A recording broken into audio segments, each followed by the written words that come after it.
말일에 이르러 내가 엘람의 포로를 돌아가게 하리라. 여호와의 말씀이니라. 아멘. 이번 한 주도 하나님의 다스림 가운데에 평안하시기를 소원합니다.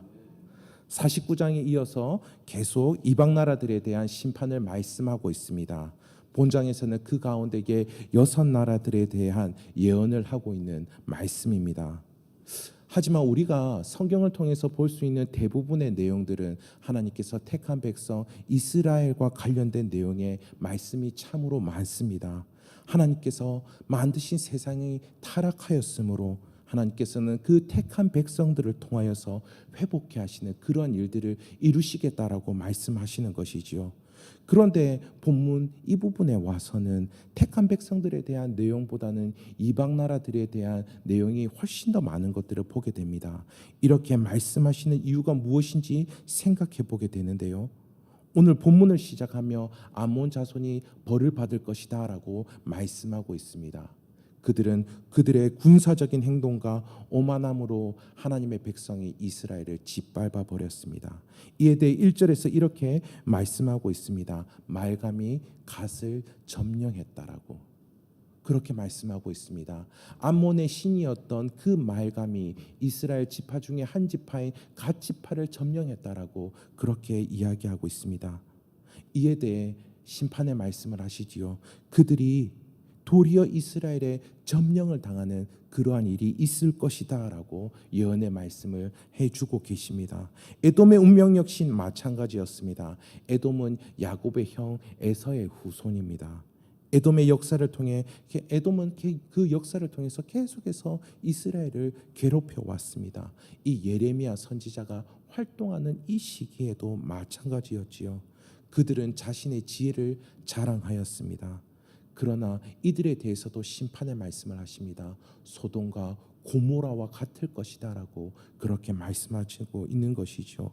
그곳에 머물러 살 사람이 없을 것이다 라고 말씀하고 있습니다. 이렇게 암몬과 에돔은 이스라엘을 위협했습니다. 하나님의 택한 백성을 멸시했던 것입니다. 이를 사람의 눈으로 볼 때는 이스라엘의 운명이 주변 나라들의 정세에 의해서 좌우되는 것은 아닌가 그렇게 보아지게 됩니다. 국제적인 질서 가운데에서 군사력과 정치적으로 이스라엘은 무능력해서 어려움을 당하는 것처럼 보입니다. 이스라엘은 힘도 없고 지혜도 없어서 더 힘센 나라에 당하는 것처럼 보입니다. 그러나 그렇지 않지요. 아무리 힘이 세고 아무리 지혜롭다 할지라도 모든 나라와 민족의 운명은 하나님께 달려있는 것들을 보게 됩니다. 위에 보는 다메섹은 칭송을 받던 성읍이다라고 말씀해주고 있는데요. 그러나 그 성읍 역시 하나님의 심판 가운데에 처하게 됩니다. 그리고 이어서 나오는 게달과 하솔, 엘람의 운명 역시 마찬가지입니다. 그들은 그들의 어떤 문제들에 대해서 아예 이야기하지도 않습니다. 그들이 이스라엘을 직접적으로 괴롭힌 것도 아니었습니다. 그러나 하나님께서는 그 모든 나라에 대해서 심판하시겠다라고 말씀하시는 것이죠. 하나님의 이 심판은 이스라엘과 관련된 몇몇 나라에만 국한되지 않았다라는 것들을 보게 됩니다. 지구상의 한 부분에서만 일어나는 일로 말씀하는 것이 아니다라고 하는 것이죠. 하늘과 땅 사이에 있는 모든 나라들에 대해서 하나님은 심판을 선언하고 계시다라고 하는 것입니다. 그리고 나서 단지 심판의 말씀만을 해주고 있는 것은 아닙니다. 그 가운데에 암몬과 엘람은 이후에 회복해 할 것이다 라고 또한 말씀하고 있습니다. 그러나 에돔과 다메섹, 게달과 하솔은 회복에 대한 말씀이 없습니다. 하나님께서 그 모든 나라들의 운명을 주관하고 다스리신다라고 하는 것이죠. 이 땅 가운데 있는 모든 나라와 민족이 하나님의 주권적인 통치 아래에 있다라는 것입니다. 하나님께서 계획하시는 대로, 하나님께서 이끌어 가시는 대로 모든 나라와 민족의 흥망성쇠가 이루어진다라고 하는 것이죠. 하나님께서 모든 나라와 민족을 주관하시고 통치하시겠다라는 것입니다. 이 세상 역사는 힘의 역학관계 가운데에 이루어지는 것이 아니다라고 하는 것입니다. 그 지혜로움으로 이어지는 것도 아닙니다. 오직 하나님의 계획과 섭리 가운데에서 역사가 전개되고 있는 것이죠. 하나님의 거룩하심 앞에 그 어느 나라도 그들의 힘과 계획으로 역사를 만들어갈 수 없는 것입니다. 오직 하나님만이 그 역사들을 만들어 가십니다. 세상의 변화와 흐름 가운데에 우리 개인은 어떠합니까? 마치 표류하는 배와 같이 느껴질 때가 있습니다. 이리 흔들리고 저리 치이고 좌충우돌하는 모습 가운데에 있을 때도 있을 것입니다. 이와 같은 모습을 여호수아서의 라합을 통해서 볼 수가 있죠. 여호수아서를 시작하며 이스라엘 백성은 처음으로 여리고성을 맞이하게 됩니다. 그 성은 난공불락의 성읍이었습니다. 그러나 하나님의 백성들이 그들에게 온다는 소식을 듣자 여리고성에 사는 그 모든 사람들은 불안에 떨고 있었다라는 모습들을 보게 됩니다. 그곳 가운데 기생이었던 라합은 하나님에 대한 소문을 듣게 되지요. 그리고 나서 그는 이렇게 신앙 고백을 합니다. 여호수아서 2장 12절 말씀인데요.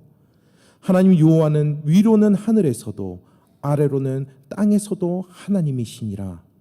하늘에서도 땅에서도 하나님은 하나님이시다라고 합니다. 하나님은 그 모든 곳에서 하나님의 하나님 되심을 보이신다라고 하는 것이지요. 그래서 라합은 하나님만을 의지합니다. 자신과 자신의 가족의 모든 운명을 하나님께 다 내어 맡겨버립니다. 의탁드립니다. 그 결과 어떻게 되었습니까? 하나님은 그녀와 그녀의 가족을 모두 다 구원해 주시오.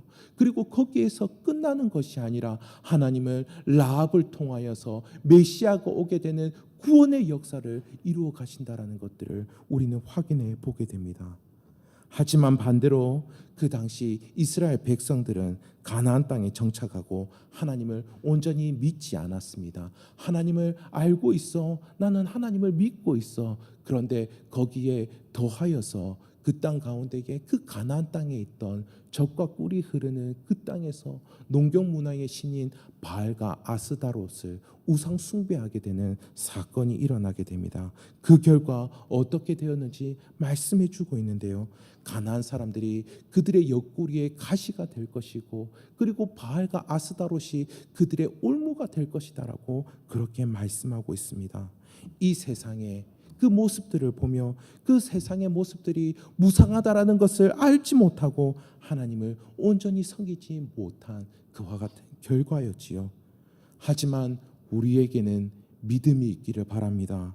하나님에 대한 믿음이 있기를 바랍니다. 하나님께서 그 모든 상황들을 주관하시고 다스리는 분이십니다. 하나님께서 하나님의 계획대로 전능한 팔로서 역사하십니다.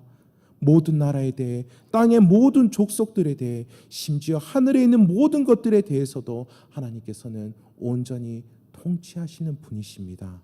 이 진리를 믿을 수 있기를 소원합니다. 세상 나라의 힘과 지혜가 아니요 큰 영향력을 가지는 나라의 수완이 아니요 오직 하나님께서 그 모든 것들을 다스리고 계심을 믿음의 눈으로 볼 수 있기를 바랍니다. 이전에 로마를 주제로 한 다큐멘터리가 있었습니다.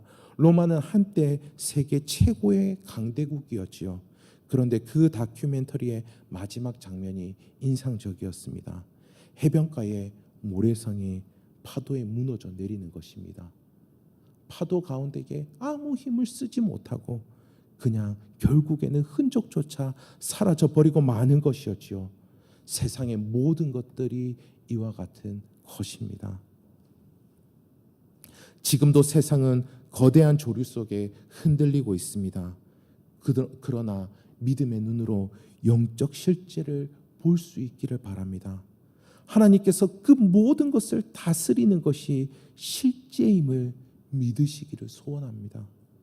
그리하여서 세상의 그 어떤 상황 가운데에서도 하나님을 붙잡음으로 심령의 굳건함과 함께 평안한 가운데에 거하시는 우리 성도님들 되시기를 주님의 이름으로 축원합니다. 기도하시겠습니다.